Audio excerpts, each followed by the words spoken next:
Dragon's Dogma is an action RPG developed by Capcom and is available to play across all platforms. Fans of the classic medieval RPG genre might feel drawn to this one, like I certainly was, but as it's now over 11 years old, is it still worth trying for the first time in 2024? Keep watching to find out. As the title suggests, there is a certain dragon theme in this story. While you start off as a warrior fighting his way through some dreary ruins, you'll soon come to the creation screen where you'll be able to customize your very own character, and to quite the extent. As your character comes to life, you'll witness a cutscene where a dragon swoops in on your small coastal hometown, and as you prepare to defend it, the dragon legitimately steals your heart. Yeah, you heard that right. And that makes you the Arisen, a hero that is born every so often and is destined to fight the dragon to save humanity. So your aim here is to essentially hunt down this dragon and get your heart back. While I had assumed the vast majority of the story would surround this dragon, I was surprisingly wrong.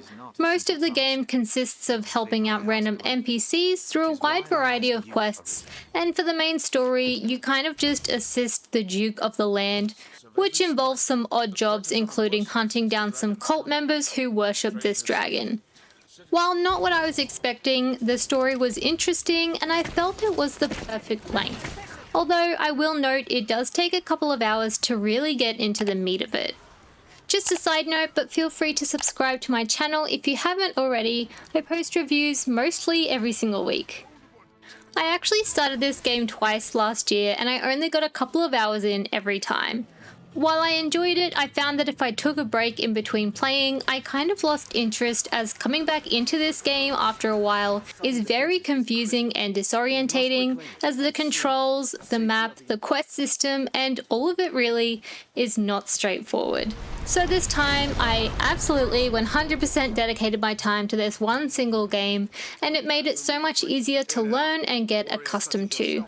I really wasn't sure if this one would be for me, but I totally got sucked in. Starting off with the large open world that this game takes place in, Granzees is a large province within the world of Dragon's Dogma that features a large main city, your coastal hometown, along with some camps, ruins, caves, and castles. Featuring a range of environments to explore, you'll find open plains, rocky mountains, windy cliffs, and forests. I was disappointed to find out that once you hit the main city of Grand Soren, there are no more cities to discover. Just a fishing village, the capital city, and some other random locations. Although I will say the world didn't feel empty in the slightest. While I would have loved more towns to explore, you'll find people walking the roads, transporting material, or stationed at old castles. A unique sort of aspect of Dragon's Dogma is the pawns that occupy this world. They're a mysterious kind of race that essentially have no emotion, and they just live to be told what to do. Normally they're used as sellswords, but when the Arisen is around, they live to serve that person. And that's you. And these pawns, at least to me, were a very essential part of my game. You'll have one that you get to customize, and you can choose how they might act or respond, who they fight first, and so on. If they die in battle, you can also always get them back. You'll also have two other pawns that will aid you in your travels. These two are optional, but they can be very, very helpful, but also very annoying.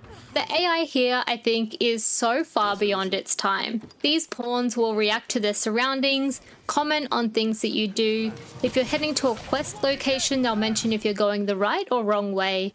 This way to the catacombs, Arisen. They'll also aid you in battle by not just fighting enemies, but can heal you, give you additional powers, hold or climb enemies to give you an advantage, and so on. They also freely break open boxes and collect materials for you. It's fantastic. While it's very good in those aspects, it's not always perfect. They constantly talk and repeat the same thing over and over again. They fall down cliffs, they get in your way, they'll try and fight very difficult enemies when you're trying to run away from them. At times I even had my pawns hitting exploding barrels instead of boxes, and they blew me up. The two pawns that you have can be swapped and changed as you please. Having a mage to heal you or a rogue to shoot down flying enemies is incredibly helpful, so you really need to be strategic when choosing them. If these pawns happen to fall and you don't revive them, they're just gone. In this way, it's also very annoying if they happen to fall down a cliff and need to be revived, or when there's a really hard to fight enemy that you're just trying to run away from, but they insist on fighting it, and then you end up having no followers for the rest of your journey. But overall, I was seriously impressed. Many games that come out even today don't have this level of AI for their followers. You'll find a variety of enemies scattered around the world, so many that it can become seriously tedious to have to constantly stop and fight when you're simply trying to make your way somewhere.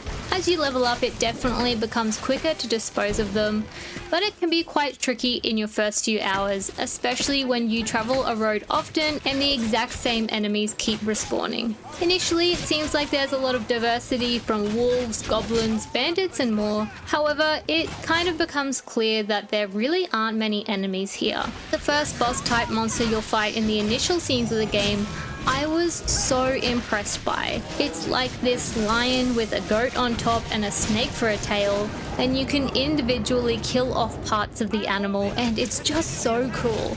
But you'll soon encounter this exact same monster in many areas in the wild, and it kind of just kills that cool vibe that I got at the start of the game. Onto combat itself, which is one of the main things I was concerned about, but it ended up being one of my favorite parts of the game. It's just super seamless, especially as you level up and cut through enemies in just a couple of hits. I found it so satisfying. Add to this that with your bigger monsters you can literally climb them and target weak areas, and it just makes it much more interesting, at least to me. The only part that really bothered me is the knockback for enemies. Every couple of hits you'll end up pushing the enemies back, and it means you're constantly kind of chasing after these enemies, or with something like wolves, they just keep jumping out of the way and it can get pretty frustrating. But overall, the combat I thought was really cool. I always love video games where you try and fight something and it's super difficult, but then you come back to that same area later on and it's really easy. Money in Dragon's Dogma is incredibly easy to get after your first few hours. A little too easy. I got to the point where I had purchased the very best armor and weapons I could get for both myself and my pawns, even from the lucrative shop that's meant to be super expensive. And at one point I had like literally 1 million gold and nothing to spend it on. As there's only the one main city, you don't really get that many options when it comes to purchasing. Oftentimes you need to rely on finding the many chests scattered in the environment to get some good equipment. And if it isn't, well, it usually sells for way more than it should.